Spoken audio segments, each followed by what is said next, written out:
He barely looked at her. That was the first thing she noticed. Not his smile, not his posture, but his silence. He didn't try to charm her. He didn't lean in. He wasn't like the others who sought to impress with stories or stares. He simply existed unbothered, unshaken, almost uninterested. And yet, as the night passed, she found herself drawn to the quiet shadow in the room. The man who said little, revealed less, and seemed to wear his detachment like armor. It wasn't the usual type of attraction. It didn't come with butterflies.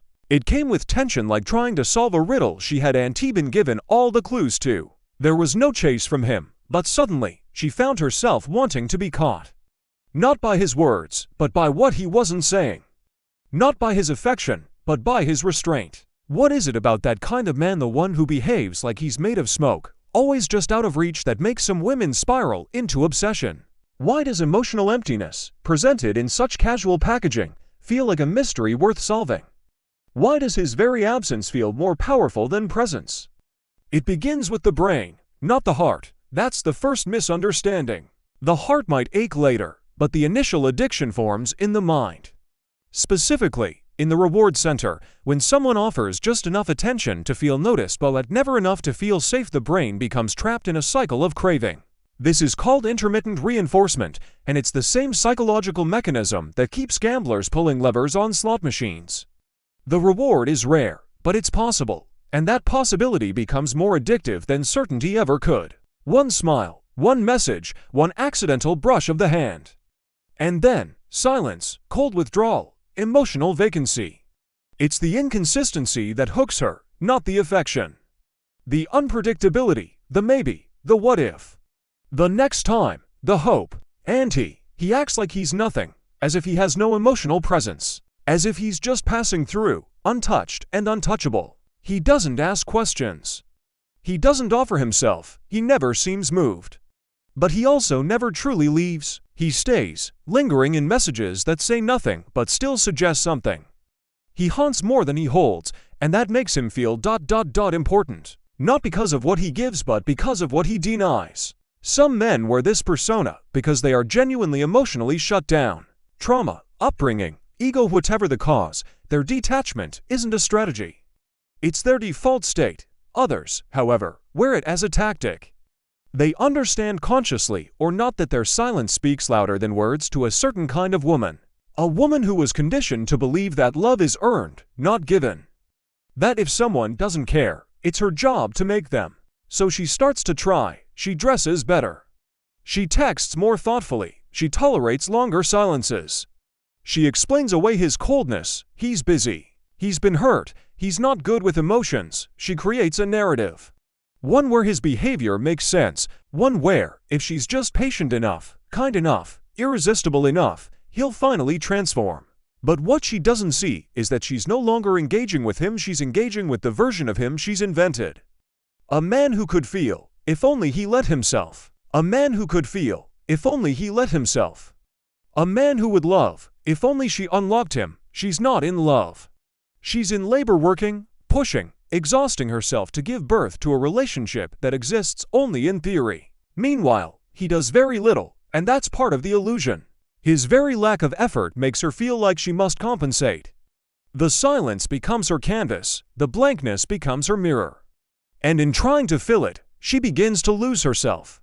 Why is this so common? Because it taps into childhood, into the early years where love might have been conditional, where affection was based on performance, where parents were present one moment and distant the next. That little girl grew up believing that closeness is unstable, that care must be earned. And when she meets a man who echoes that unpredictability, her nervous system recognizes it as home. The tragic irony is that many of these women are strong, intelligent, empathetic, successful, but the deeper the strength, the harder they fall when they do. Because they've learned to persevere, to endure, to fix things, and now they've made him their project. He becomes the emotional puzzle that, if solved, will finally validate everything she believes about herself. But she's not chasing love. She's chasing proof, proof that she's lovable.